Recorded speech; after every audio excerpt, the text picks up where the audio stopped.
mbokk yi on s'est beaucoup battu pour un projet te projet boobu mooy sauver le Sénégal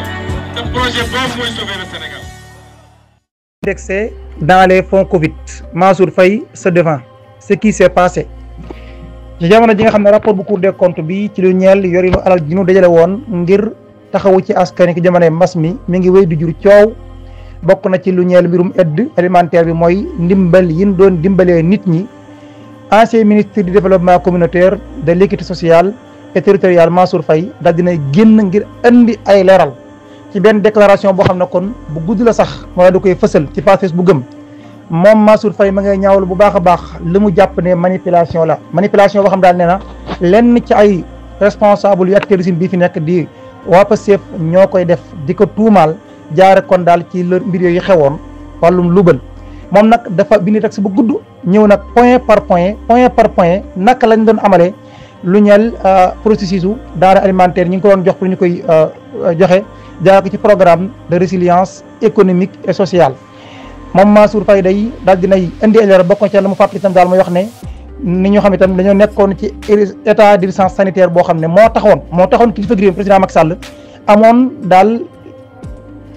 amoon njàppandaluk mën a jël yenn dogal yi ci di ko def ci loolu muy jaar ci code des marchés publics te loolu ab décret kon la jaaree woon ndax jamono jooju kon lii adduna bi laajoon taxoon na kon am na ay pouvoir yoo xam ne kon joxoon nañ ko kilifa réew mi moom président Macky Sall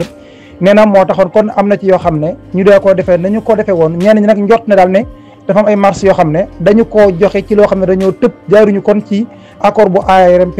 mu jàpp na kon daal loolu ña koy wax itam bëgg a fësal wala boog bëgg a manipuler rek moo tax ndax ki jamono jooju jël gi ñu doon jël yenn marché yi da ko jox ay nit dafa jaaroon ci décret boo xam ne président Macky Sall yoon moo ko mayoon ndax tolluwaayu réew mi moo ko waraloon waaye nag terewul loolu day amoon na ay garantie yu leer nangi ci wàllum transparence maanaam daal ci lu wér lañ ko doon teg nekkutoon xam ne ñu ko doon joxe rek ci ñu leen neex ndax kat Mansour Faye daal nee na marché yi ñu doon joxe kon ci lu ñeel aide alimentaire yi nee na doon na ko superviser service yu état yi yëpp kon ñoo ko superviser ak itam di ko contrôler agence de la sécurité mu nekk loo xam ne daal kon joxe gi ñu doon joxe marché yi dañ koo tegoon ci lu leer nañ ñii nag génn di wax leneen wàllum surfacturation nee daal ñoom seen xol yu ñàkk a yiw maanaam xol yu ñàkk a yemb maanaam daal ñoo xam ne xëy na seen yéene ci moom daa deftul képp ñoo tax ñu génn bëgg a jaxase ak itam di yàqu biram waaye daal nee na manipulation bii ñu bëgg a nekk di ko def ci mbir moomu nee na daal du jàll benn yoon ci lu ñeel joxinu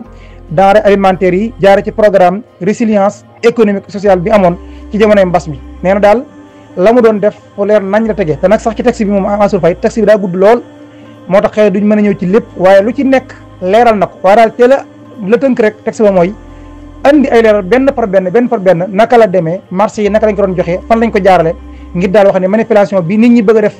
jaara ci session am te nu mu yore woon la ñu ko dénkoon loola du jàll ndax mbir yi lu ci leer naa ngi la tege